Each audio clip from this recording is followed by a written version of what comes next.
KHKT News Today. Zimbabwean soldiers have joined police in running clashes with hundreds of protesters in Harare who say the country's presidential election is being rigged. Police fired water cannon and tear gas to disperse protesters as military helicopters flew overhead. There were unconfirmed reports that one person had been shot dead near a bus rank. Some of the clashes took place outside the headquarters of the Zimbabwe Electoral Commission, ZEC, which opposition supporters say is biased. There has been growing impatience at delays in releasing the results of Monday's historic vote, the first since Robert Mugabe was ousted after 4 decades in charge. "We support opposition leader Nelson Chamisa and we want him to be our president. The Electoral Commission is not fair. Our election is being stolen," said a 19-year-old student among the protesters. Heavily armed soldiers jumped out of armored vehicles and spread through narrow streets after initial clashes between police and protesters. Rocks flew through the air and terrified commuters scrambled for cover.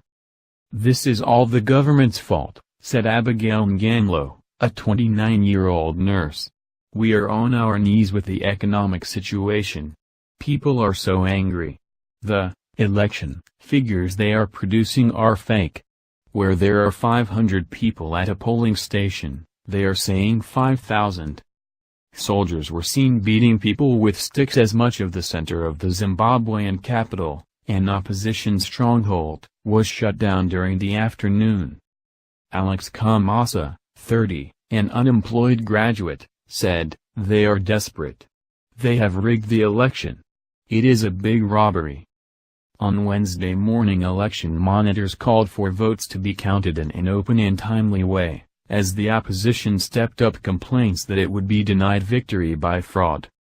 Zimbabwe's ruling ZANU-PF party has already won the majority of seats in parliament after sweeping rural constituencies by significant margins, official results show. The parliamentary outcome does not necessarily indicate voters' choice of president.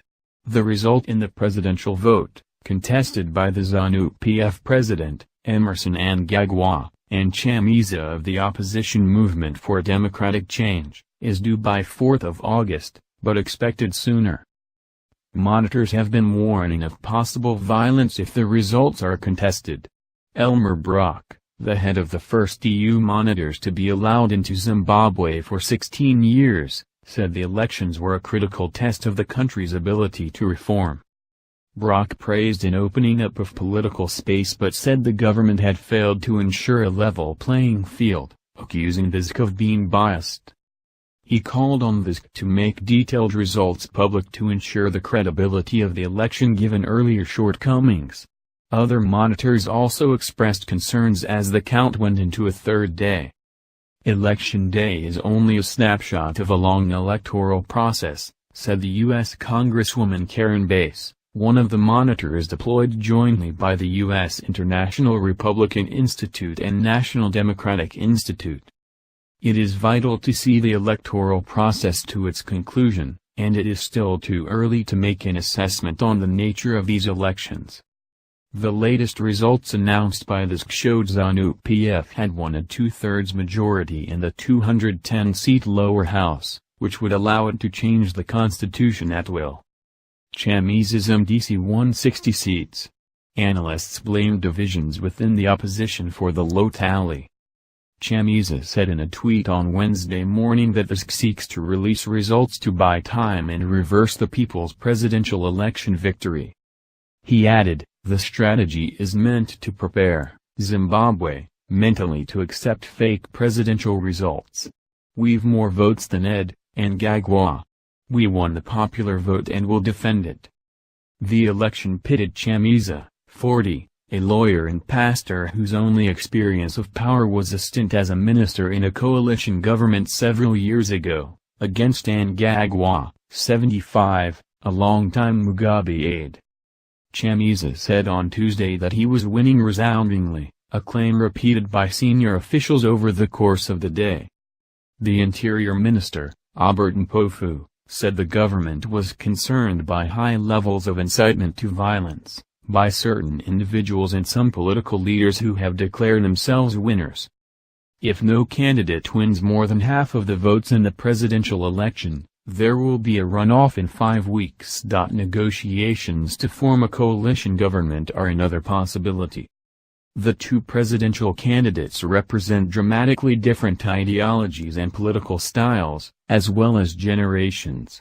Pre-election opinion polls gave Mnangagwa, a dour former spy chief known as the Crocodile due to his reputation for ruthless cunning, a slim lead over Chamisa, a brilliant if sometimes wayward orator.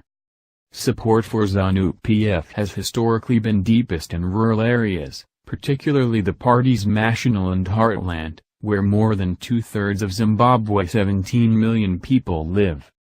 The campaign has been free of the systematic violence that marred previous polls, but the MDC has repeatedly claimed it was hindered by a flawed electoral roll, ballot paper malpractice, voter intimidation and handouts to voters from the ruling party. Many of its complaints have now been backed by monitors. Zimbabwe's rulers know, however, that a fraudulent election would block the country's reintegration into the international community and deny it the huge bailout package needed to avoid economic meltdown. Almost 4 decades of rule by Mugabe has left Zimbabwe with a shattered economy, soaring unemployment and crumbling infrastructure. Supporters said the president had won a landslide victory. "The MDC are just extremely bad losers," said Bright Matonga, a businessman and former ZANU-PF minister.